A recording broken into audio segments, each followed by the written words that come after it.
Hello दोस्तों, मैं आशीन dash मित्र show में सबका स्वागत है। आज एक मुद्दे पर चर्चा करते हैं जो सुर्खियाँ बना बैठा है, सबको इसको लेकर बात कर रहे हैं। थोड़ा बहुत आशंकित, भयभीत, चिंतित भी है।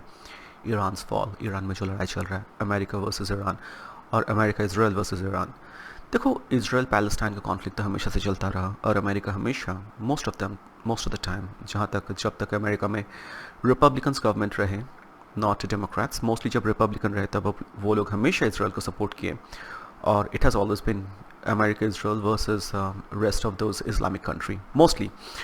अभी ईरान का जहाँ तक बात है, ये वॉर थोड़ा ज़्यादा ही ख़राब टर्न ले रहा है, क्योंकि रिसेंटली जो बॉम्बिंग वगैरह, अटैक, स्ट्राइक, आयतुल्ला खमीनी, उनका डेथ, फिर स्कूल चिल्ड्रन, उनका जो डेथ कुछ 130 ऐसे सुर्खियों में आ रहा है, फिर मिसल या फिर सबमरीन के माध्यम से जो है जहाज़ डुबो देना इंडियन ओशन के नज़दीक। तो ये सब जो है काफ़ी चिंताजनक बात तो है।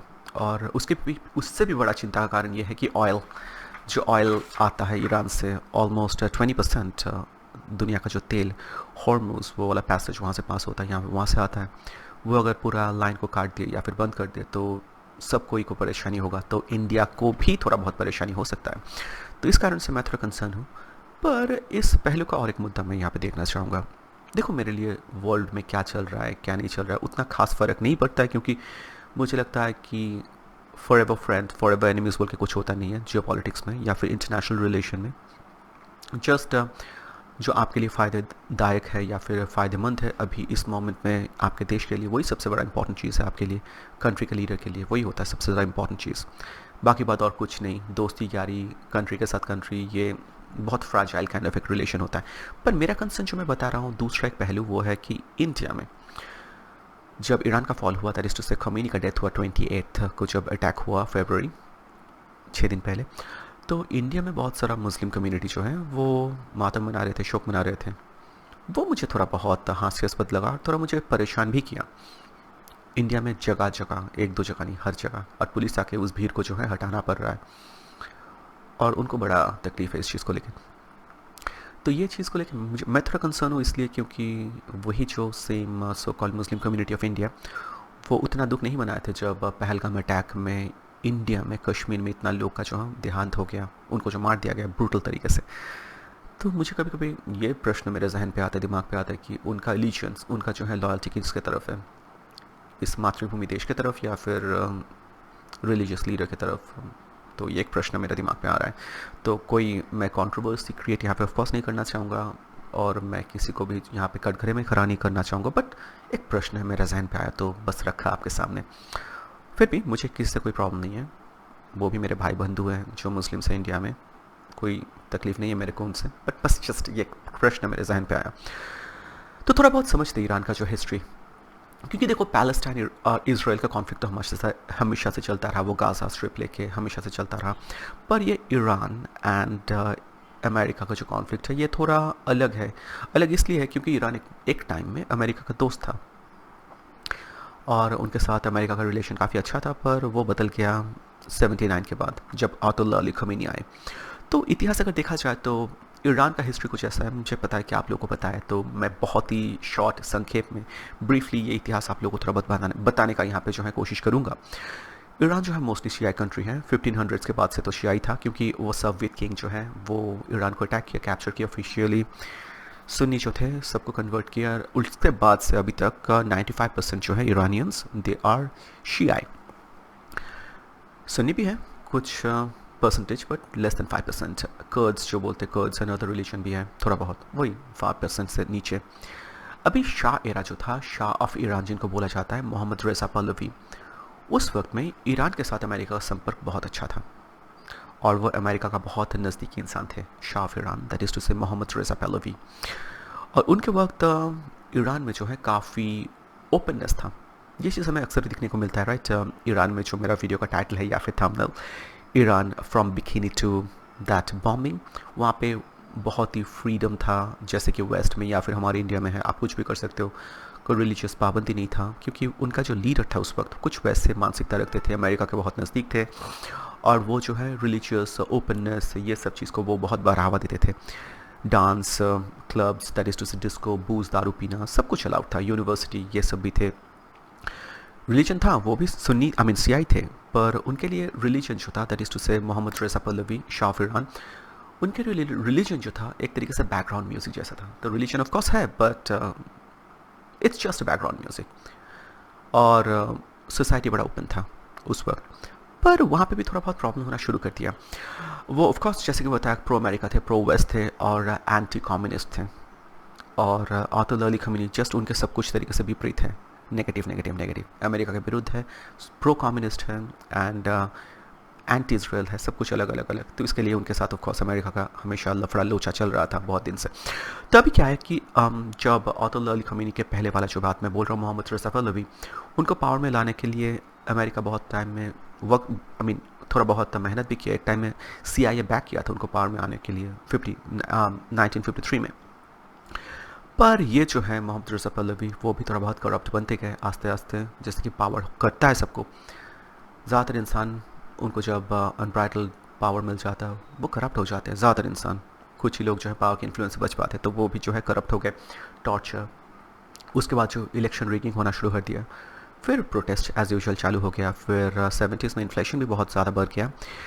फिर जो है इनको जो है सत्ता छोड़ के भागना पड़ा एक तरीके से। मोहम्मद रज़ा पहलवी जिसको अमेरिका सपोर्ट करते थे, शायरा ख़त्म हो रहा है यहाँ पे, कोई मर्डर वर्डर नहीं हुआ था, वो भाग गए थे और वो इजिप्ट में रहे।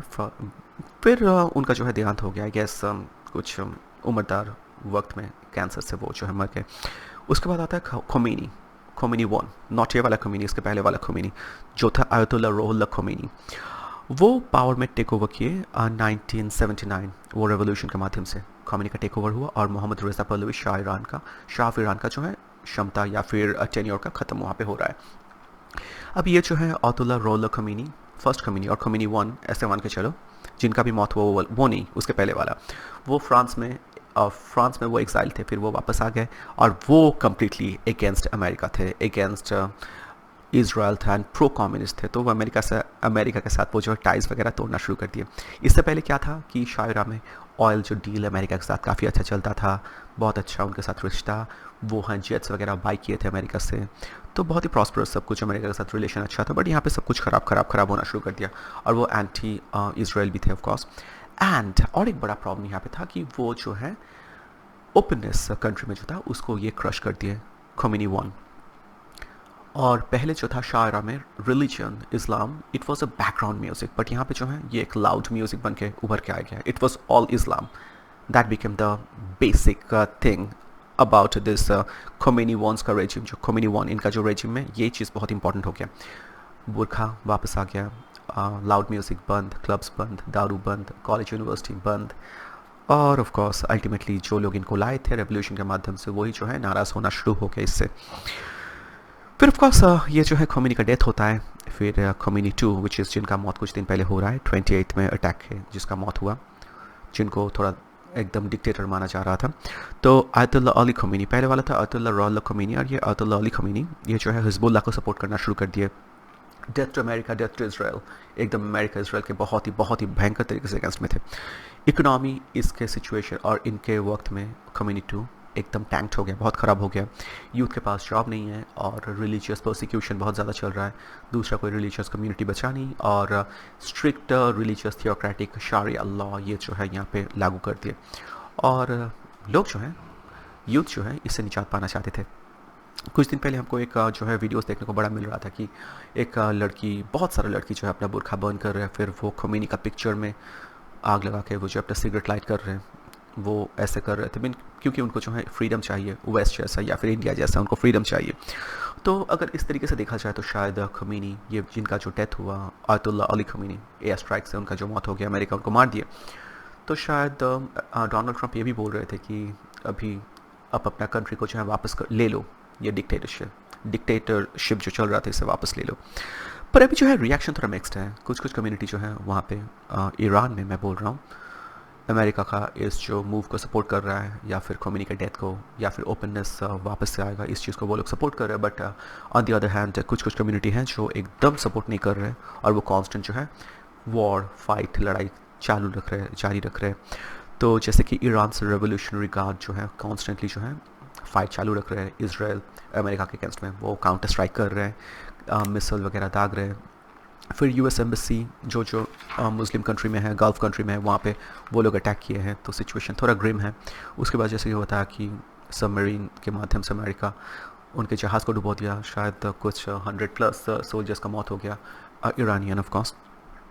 स्कूल चिल्ड्रन वो डेथ, ये सब थोड़ा बहुत चिंता का तो बात है ऑफ कोर्स, किस दिशा में जा रहा है वर्ल्ड और इसमें हमको कितना फ़र्क पड़ेगा, ये भी एक बहुत इंपॉर्टेंट चीज़ है यहाँ पे मुद्दा।